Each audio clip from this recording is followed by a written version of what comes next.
Hello everyone, I'm Jenna. So today I'm going to be introducing a video talking about one of my favorite RPG systems, and that is Spire.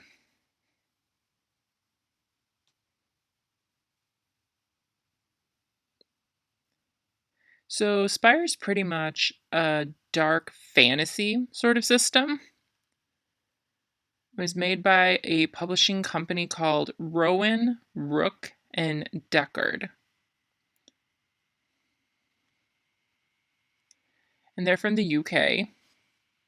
They published this back in 2018, and it's a fantastic system. It's really good. It's a lore setting, has great mechanics, very strong narrative sort of system, but it also has a really good foundation for how you solve any situation if you need to throw to solve the situation. So, first, what do the settings look like? So, Spire itself is one big city, but instead of expanding horizontally, it expands vertically, like a spire. So it makes sense. And it's huge. It's possibly maybe a mile long or more. It's up to you. It really has an emphasis on being flexible and letting you do your own interpretation of the lore. So there's different types of elves. You have the drows, which don't like sunlight, and there's a large number living in Spire. It's considered to be the bottom, lowest, worst sort of life people that you can. Whereas at the top, you have the Elfers. And they really like the cold. They're very different than the Drows. So there's a small number of the Elfers at the top, and they live, like I said, at the top of the spire, and they control the city. So typically, they treat the lower caste, the Drows, very poorly. They try to take advantage of them. They think they're all dirty, whereas they live a very luxurious lifestyle, have parties and all that sort of stuff. So that's kind of the general concept of Spire. And it's all about being involved in the resistance against the Elfers. So the Drows want to get out of their control. They want to get rid of them. They want to have a better life. So, for the rules, it's a pretty basic concept. You're using a d10 dice. And you have something called a dice pool. And that means instead of throwing just one die, you put d10s depending on how many you apply to that situation. You can have skill, so you can use that. And then your domain, so it depends on which areas you know really well and you're skilled in. You have mastery, so sometimes you'll get a specific mastery of a specific skill or domain, and that means that it's a bonus. So you'll have 3, and then also you have assistance from other players. So you might want to ask them for help. And this one is risky because if you throw and you fail, that means whatever consequence you get will apply to that other person who helped you as well. So there is a risk involved. So let's explain skills. So for example, you might do pursue, fight, investigate, compel, lie, steal, etc. So there's a lot of different skills. There's a whole list that you can use.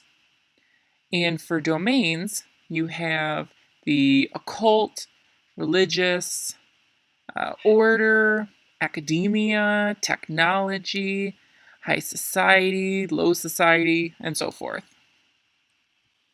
So when you roll, you see, okay, which things can I apply? You roll all the die, and then you see which ones succeed and which fail.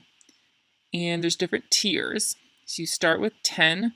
That is a critical success, which means that you were successful in what you wanted to do. And sometimes you might even add in a little bit on That person, maybe they tried to throw against you, or you just had a beautiful roll, you gain something, so you can do that. And then they have 8 to 9, which is just a regular success, so you get what you want. And then 6 to 7 is a mixed success. So that means you did succeed at some things, but you get some stress. And I'll explain more about stress later. That adds on. 2 to 5 means you failed. So you have to accept those stress. You did not succeed in getting what you want and something bad could happen. 1 is a critical failure. That means you severely failed and you will have serious consequences and you could get double stress, which is bad. So now I'm going to talk about what stress is. Stress is a consequence that you get because in the system, they don't have, most RPGs have health points, you take damage here and there, and that's pretty typical, but this is different. So there's different types of stress. You have blood, which is physical stress, obviously. Mind, mental stress. We have silver, which means financial stress. Shadow, which means you have to hide, you don't want to risk getting busted, something like that. So the more stress you get, the more risk you have of being caught by whoever. You have reputation, and that just means how other people look at you. So maybe they think you're stupid, you're a fool, maybe you lose trust with them. So stress can add on little by little, and if you have to accept stress, who's ever running, the GM, will have to throw and test to see if you get fallout. So fallout means that it's a serious consequence within that narrative. For example, if you had blood and you got fallout, that would mean that maybe you broke your arm. So now you can't use your arm. Or maybe blood can mean that you have to accept more stress. So just for example, there's a lot of different types of fallout, and it's just going to depend on, where you're putting stress at and what the situation is, and then how the fallout relates to that.